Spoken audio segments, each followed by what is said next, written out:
Hola a todos, ¿cómo están? Mi nombre es Lesma, espero estén muy bien porque yo me encuentro muy contenta y muy emocionada de poder traerles otra historia más a nuestro canal, de poder compartirles otro caso misterioso. Este caso es un poco diferente a los que suelo traer porque es un caso muy mediático, es un caso muy conocido y del que se ha hablado muchísimo. Pero me dieron muchas ganas de traerlo porque uno, me gusta bastante, y dos, porque en estos últimos días una persona se ha adjudicado ser el autor de dicho crimen. Y es que el caso de John Bennett Ramsey tiene muchísimos matices y ha tenido muchísimos escándalos detrás de él.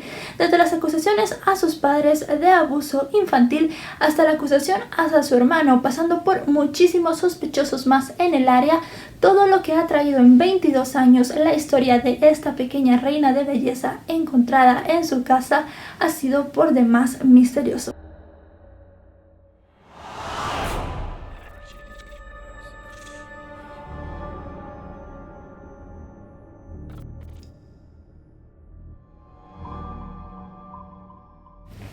John Bennett Patricia Ramsey nace un día 6 de agosto de 1990 en Atlanta, Georgia. Ella es la hija menor del matrimonio de John Ramsey y de Patricia Ramsey, mejor conocida por sus amigos como Patsy. John era el gerente ejecutivo de una compañía informática y era un gran empresario bastante reconocido. Por su parte, Patsy era una ex reina de belleza que usualmente era ama de casa. Ella había participado en algunos concursos y había ganado algunos medianamente importantes en la escena de la belleza. Completaba la familia el hermano mayor de John Bennett, el cual tiene por nombre Burke, y él nació el día 27 de enero de 1987. Los dos niños tenían una diferencia de 3 años de edad entre ellos. John tenía un hijo mayor de un matrimonio anterior, pero este no tenía mucha relación con la familia en ese momento. Como les digo, John Bennett nació en Atlanta, Georgia, pero cuando ella tenía apenas 1 año, la familia se mudó hacia Colorado. Es aquí que la belleza de la pequeña cautivó completamente a sus padres y a sus conocidos. Eso, sumado al amor que Patsy tenía por los concursos de belleza, hizo que inscribiera a la niña desde una corta edad en estos concursos de belleza que hacen para niñas bastante pequeñas, y a John Bennett le empezó a ir bastante bien. Ganó títulos muy importantes como Little Miss Colorado o America's Royal Beauty, que eran de los concursos más importantes en ese momento. Mientras la fama de John Bennett iba creciendo, las exigencias de sus padres también iban creciendo. Y es que la pequeña tenía que tomar clases de etiqueta, clases de pasarela, y además tenía que practicar muchísimo todos los actos de talento que hacía en varios concursos. Otra cosa que se le criticó muchísimo a los Ramsey fue la manera en la que vestían a su hija y a todos los tratamientos de belleza a la cual la sometían. Se le habían arreglado los dientes, se le ponían pestañas postizas, pelucas bastante pesadas y vestidos bastante pesados, los cuales también no eran adecuados para una niña de su edad, en los cuales se la sexualizaba bastante. John Bennett sufrió un accidente en el verano de 1994 y un cirujano plástico le tuvo que reconstruir completamente la mejilla derecha. Y es que, según dicen sus padres, la pequeña y su hermano Burke estaban jugando en el patio de su casa con un palo de golf cuando este, queriendo imitar el movimiento de un bate de béisbol, le pegó a la menor en la mejilla, siendo esto un accidente. Reconstruyeron y la vida de los Ramsey siguió siendo completamente normal. Siguió siendo completamente normal hasta 1996. John Bennett tenía 6 años y su hermano Burke tenía 9. Era el día 26 de diciembre y una llamada al 911 dejó helado a todos. Del otro lado de la línea estaba una desesperada madre diciendo que en su casa había ocurrido un secuestro y que había una nota. La operadora del 911 envió rápidamente una patrulla a la casa de los Ramsey. Aquí se encontraron con una tremenda sorpresa. La secuestrada era la pequeña de 6 años. Había sido sacada de la casa por la noche, según el testimonio de sus padres, y les estaban pidiendo una recompensa de $118,000 para traerla de vuelta. Esta recompensa estaba siendo pedida en una carta bastante extensa. 3 páginas conformaban la carta de rescate de John Bennett y la policía no tenía nada más que hacer. Ya no sabían qué hacer porque no había más pruebas. Las entradas no habían sido forzadas y es más, John, el padre de la niña, había dicho que la noche anterior había puesto con llave todas las puertas y todas las ventanas. En la nota se aclaraba que la familia recibiría una llamada por la tarde de ese día para decirles cómo tenían que entregar el dinero. Esta llamada nunca llegó y es en un momento de la tarde, 8 horas después de la desaparición de John Bennett, que la detective del departamento de policía, que tiene por nombre Linda, le dice al padre de la niña que revise la casa de nuevo. Para ponernos en contexto, la casa de los Ramsey era enorme y es que era una familia muy pudiente en esa época, era una familia que tenía muchísimo dinero. La casa constaba de 3 niveles y un sótano. Poniendo a contar las habitaciones con todos los ambientes, con los dormitorios, los baños, los vestidores, se podría decir que en la casa había entre 70 y 90 ambientes. Además de eso, todas las bodegas que tenían en el sótano. Así que buscar en esa casa tan grande iba a ser una tarea bastante difícil. John estaba en la cocina con su amigo Fred White cuando acepta la proposición de la detective y comienza a buscar. Aquí hay algo bastante extraño que la policía pues sí notó bastante, y es que de una casa tan grande John decide ir directamente al sótano. Unos minutos después que él baja con su amigo, un ruido estremece a todos los que estaban allí. El grito de John avisaba que había encontrado a su pequeña hija sin vida.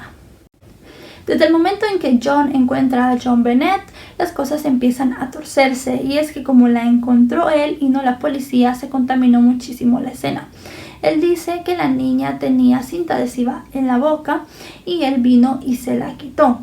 Además de eso, John Bennett tenía una cuerda alrededor de su cuello, la cual él dice también aflojó un poco en su intento de pretender que su hija aún estaba viva y de que podía salvarla, pero se dio cuenta que ya no. Llamaron a la policía y la policía vino a la casa. Había tanta gente entrando y saliendo que, como les digo, la escena se contaminó bastante, pero en ese sótano se encontraron muchísimas cosas. Lo primero que se pudo ver fue que había una valija que, según los Ramsey, no pertenecía a ellos. Luego de eso, arriba de la valija, un vidrio, una ventana, estaba quebrada, estaba completamente quebrada y dejaba pues a la vista un agujero. Luego de eso también se encontró una huella de una mano en un pasamanos de una puerta, y dentro, a la par del cadáver de John Bennett, se encontró una huella que podría haber sido del zapato de un adulto. Se encontró esta huella más pequeña que primero se creyó era de John Bennett. Era una huella bastante pequeñita, como la de un niño de 5 o 6 años, más o menos la edad que ella tenía cuando falleció.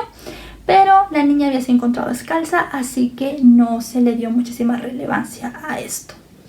En el cuerpo de John Bennett se encontraron muchísimas cosas. De primero, como ya dije, tenía cinta adhesiva en el cuerpo. En sus manos se encontraron pelos de animales, pelos oscuros que pertenecían a algún animal. En la mano izquierda, además de los pelos de animal, tenía un corazón dibujado con tinta roja. Otra cosa que tenía en sus manos, en la derecha, era un anillo de oro y tenía además un brazalete. Un brazalete que tenía su nombre y la inscripción era la fecha en la que la niña había desaparecido, 25 de diciembre de 1996. No se encontró nada más en la casa. Todos los demás pisos de la gran casa de los Ramsey estaban limpios, por así decirlo, completamente.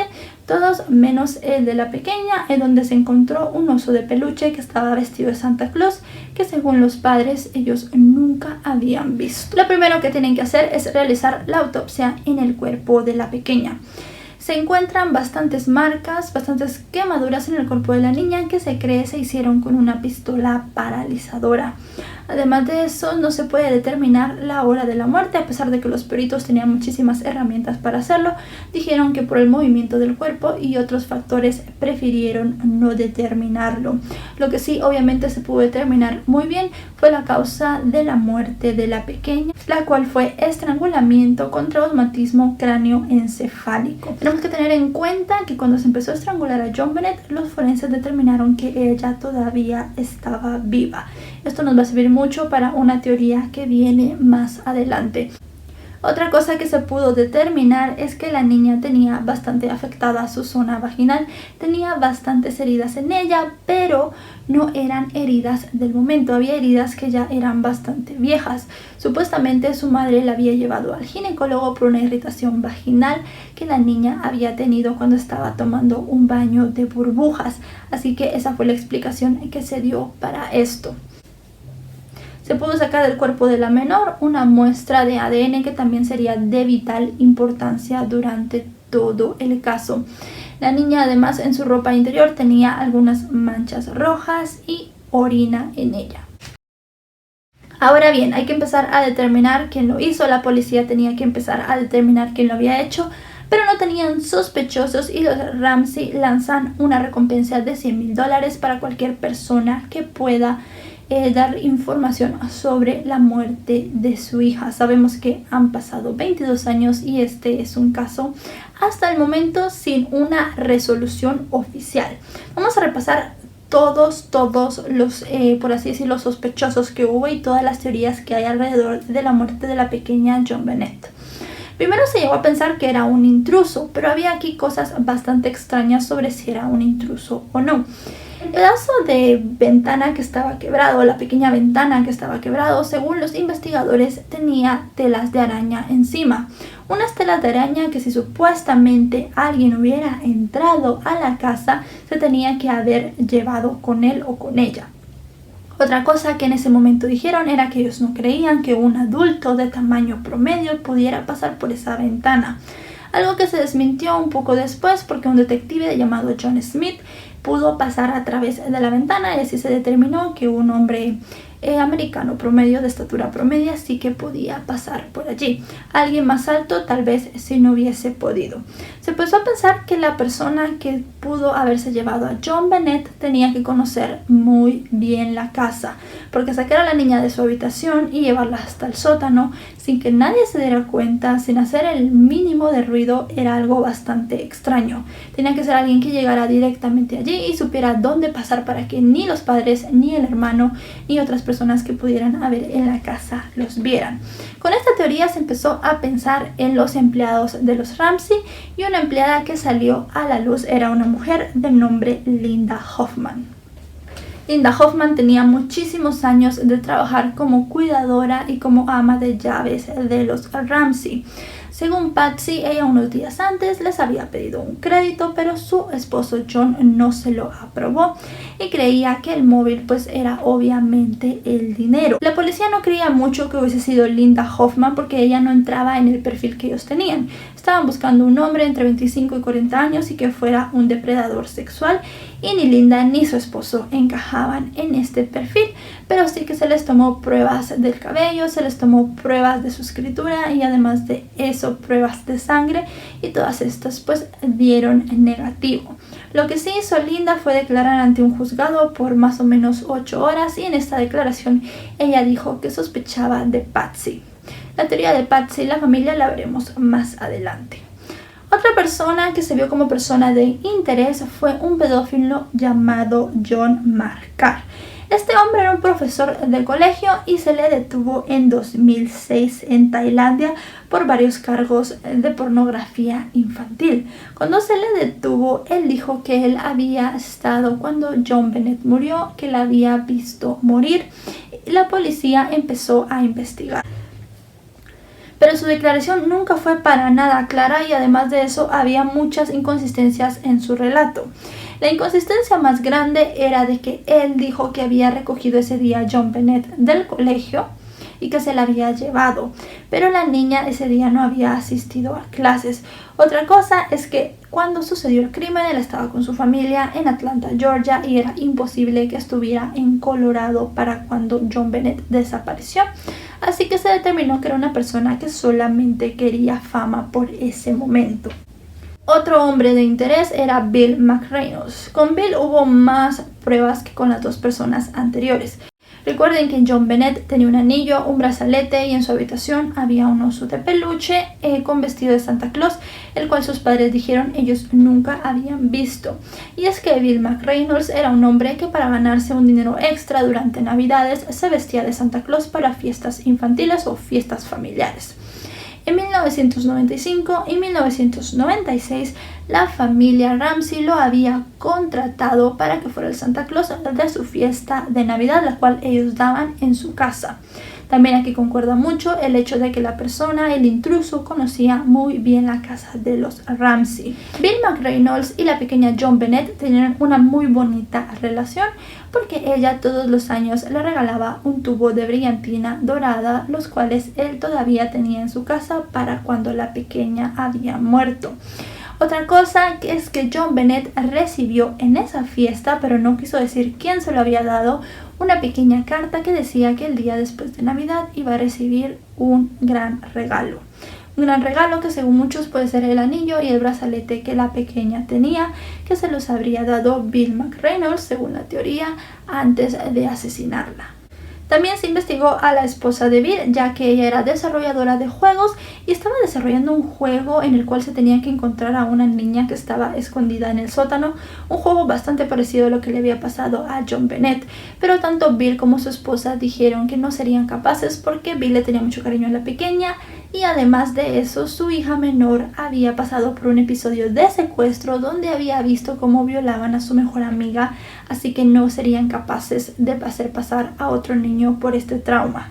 A Bill de nuevo se le tomaron las muestras de cabello, las muestras de escritura y muestras de sangre, igual que a su esposa, y estos pasaron las pruebas, aunque mucha gente seguía creyendo que Bill McReynolds era la persona que le había hecho eso a John Bennett. Él falleció hace unos años. Y luego esto, la teoría que es más apoyada por la gente en internet y por las personas que siguen el caso, es la teoría de que su familia tiene algo que ver, de que la familia de John Bennett, su madre, su padre y su hermano, los tres o alguno de ellos, fueron quienes la asesinaron. Bien, vamos a hablar primero de Patsy Ramsey, de la madre y de las pruebas que hay contra ella.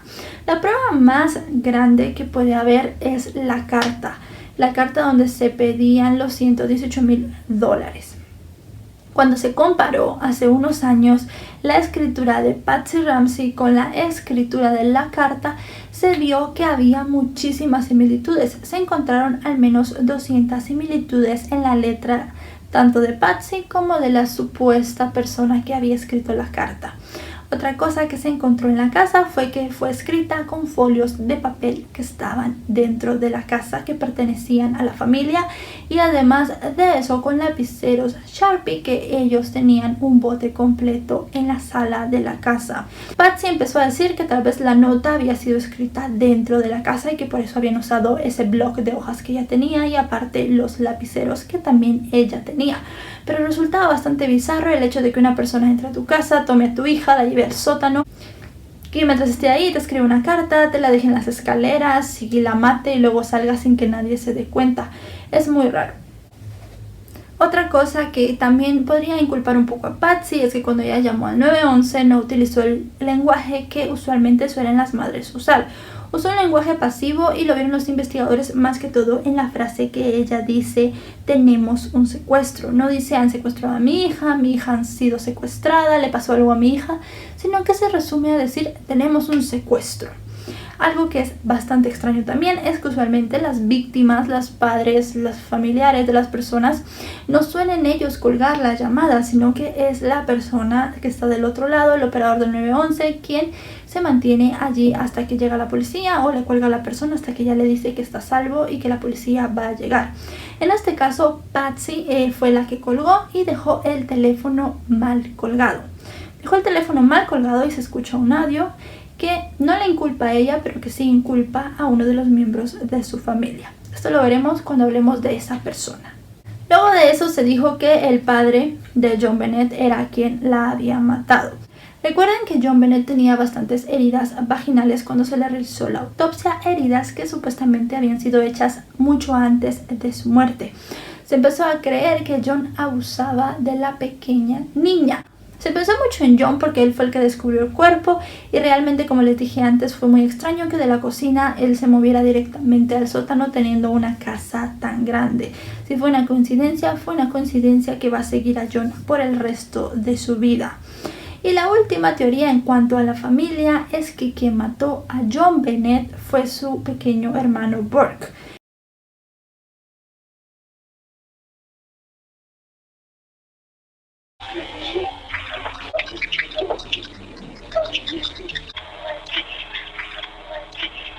¿Por qué se cree en Burke? Recuerden que dijimos que John Bennett había tenido un accidente con un palo de golf que su hermano le había pegado.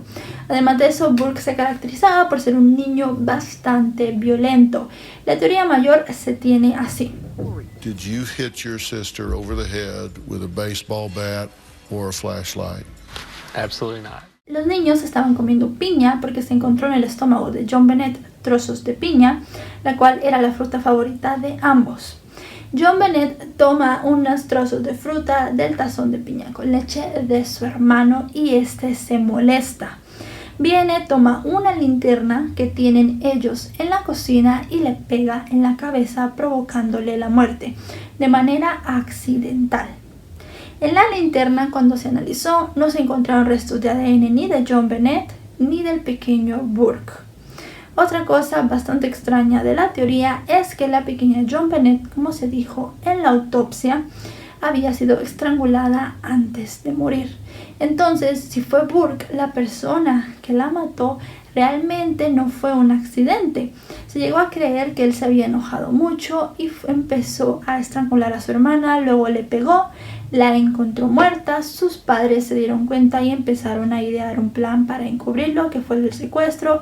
Patsy escribe la nota, John lleva a la pequeña al sótano y la deja ahí hasta que alguien la encuentre, la policía o ellos mismos, como sucedió, y así se puede tapar pues el hecho de que Burke asesinó a su hermana.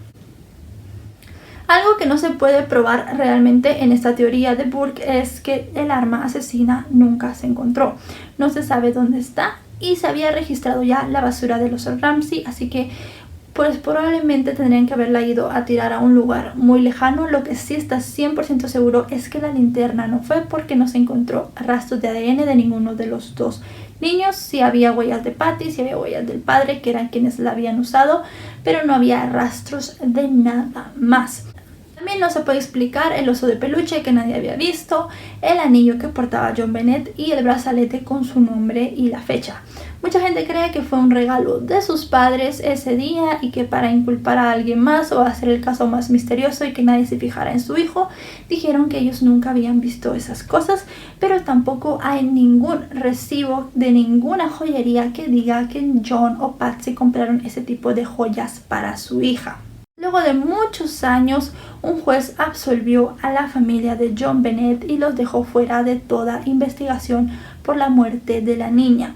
Esto fue en 2008. Patsy murió de un cáncer de ovario que se extendió hacia su cerebro en 2006. Y Burke está ahora en un litigio legal contra la CBS por un documental que ellos sacaron diciendo que él había sido el asesino de su hermana. Los está demandando por una suma millonaria y el juicio aún no ha llegado a su fin. Everyone looks at the interview of Burke and thinks, why is this young man smiling? But I don't see that as happy smile. I see that as uncomfortable guy. Ahora vamos a hablar del hombre que aceptó era él quien había matado a la pequeña estrella infantil. El nombre de este hombre es Gary Oliva y él ahora está en prisión por cargos por pornografía infantil y en el 2020, el próximo año, él puede pedir la libertad condicional. Eso es en este momento. Nos vamos a trasladar a 1996. Gary Oliva vivía bastante cerca de la casa de John Bennett y era un hombre que ya estaba marcado como un abusador de menores. A Gary se le vio cerca de la casa de los Ramsey la noche en la que la pequeña desapareció, más o menos a una cuadra en un edificio que era propiedad de la iglesia y donde se le daba comida a las personas de escasos recursos o a las personas que pedían en la calle. Él estuvo cenando en ese lugar esa noche.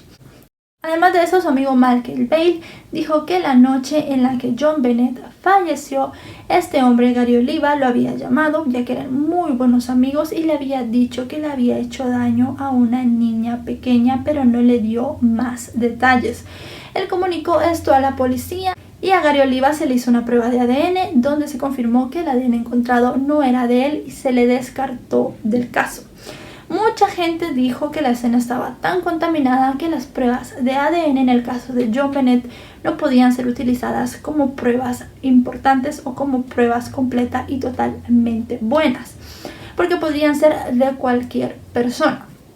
A Gary se le dejó libre y unos años después se le volvió a capturar, pero por ningún cargo que tuviera que ver con John Bennett, sino que se le capturó porque él había enviado por email imágenes bastante lascivas de niños menores de edad. Se encontró en su computadora muchísimas fotos de niñas entre 6 y 9 años, bastante parecidas a John Bennett, rubias, de ojos azules, blancas y pues con el prototipo normal de niña estadounidense. Cuando se revisó su teléfono se encontraron 335 fotografías de John Bennett Ramsey, fotografías que había bajado de internet, fotografías de concursos, fotografías del cuerpo en la escena del crimen, porque se filtraron muchísimas de esas fotografías, y además de eso en cierto punto se filtraron fotografías de la autopsia, las cuales él también las tenía. Tenía además de eso varios videos y varias fotografías de pequeños altares hacia John Bennett que él mismo había montado en diferentes puntos.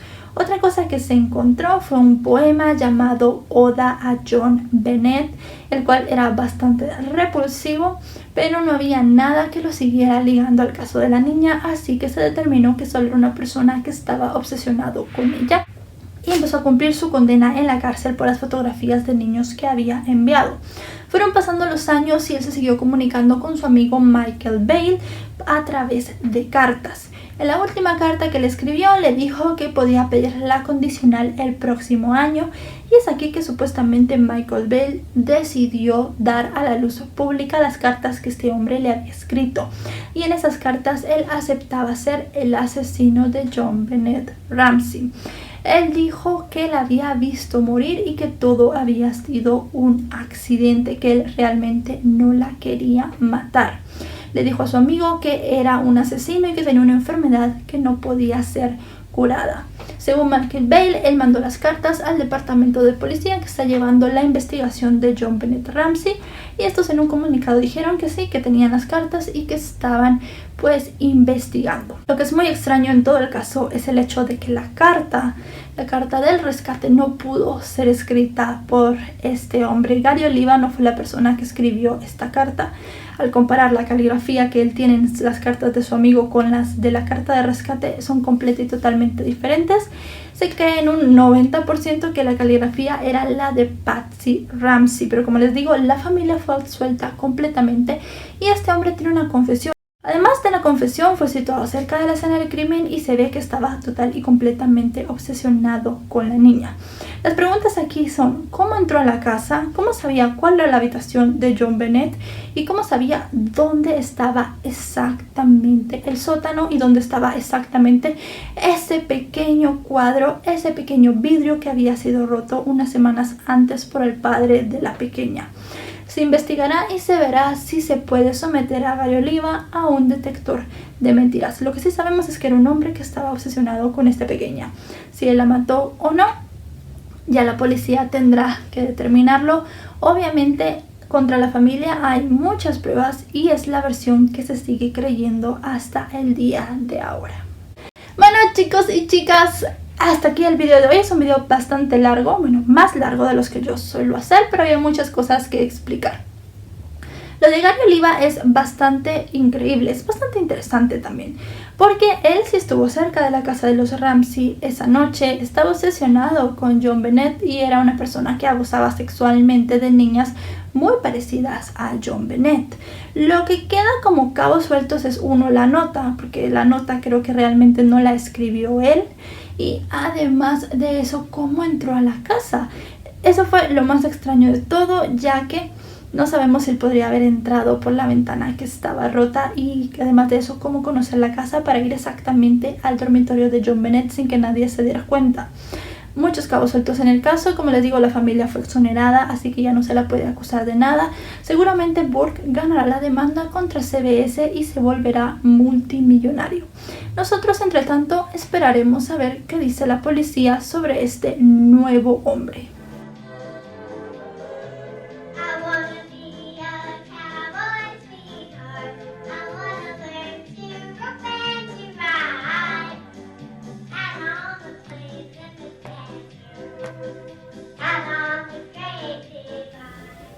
Mi nombre es Lesma. Recuerden, si les ha gustado este video, pueden suscribirse, déjenle un me gusta y compártanlo con personas que creen que les puede gustar.